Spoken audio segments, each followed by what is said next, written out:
Welcome back, everyone. I'm sure you've been there. A place with soft ground and rotting stench in the air. Maybe you see a shadow moving from the corners of your eyes.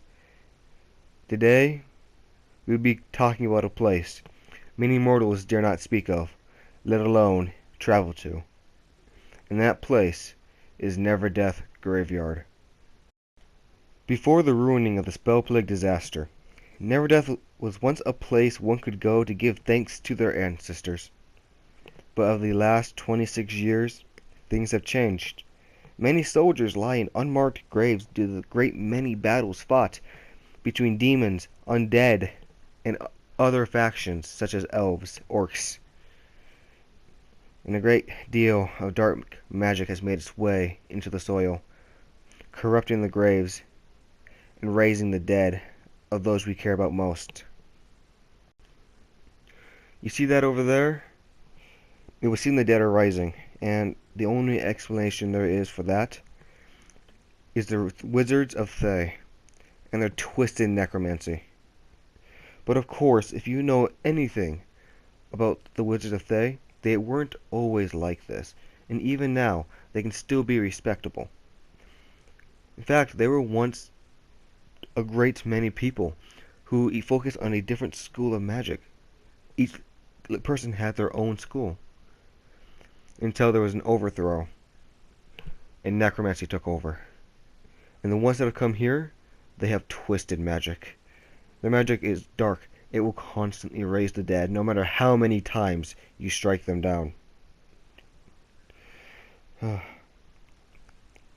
some of them performing ritual magic, which is unusual for this day and age. But ritual magic goes so deep in the detail that the wizards of Thay have it down to an art. And that magic will soon be the end of NeverDeath. Now many will not know this, but there was once a guild called the Water Clocks, who at one time made the NeverWinter's most famous artisan creation, the water clock. But what is even less known is that they also built the Water Clock Catacombs, where they felt it would be the perfect place for them to rest. They were masters of magic. They could move the water freely of will, no incantations or anything.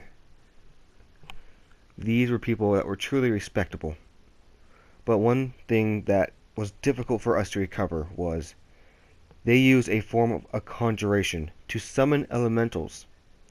In their case, a water elemental, and they bound it to them. But there are still many scraps that we cannot recover because it got to the point where constant conjuration degraded their minds. And the last thing that we mustn't forget is the cult of the dragon and how widespread they are. And what I have uncovered in my adventures, the cult of the dragon have been going around reviving many dead dragons. Dragons that were meant to stay dead. Carthanax, the green dragon found in NeverDeath, has been revived.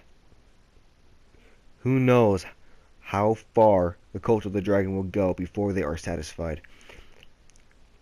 Is it that they want to become a dragon? You have to ask yourself that question and find the answer within yourself. Well, that's all I have for you today. There are still a great many stories out there.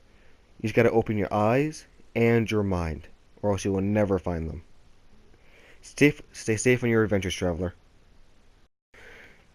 Hey there, everybody. The Lore Warden here. And as is the per usual, all my links are down in the description below. If you want to donate to help me out, the PayPal link is down below. If you want to follow me on my social media, that's down below. And if you want to subscribe, that's also down below. Anyway, that's all I have for you today. I am working on some more lore videos for Warframe and a few other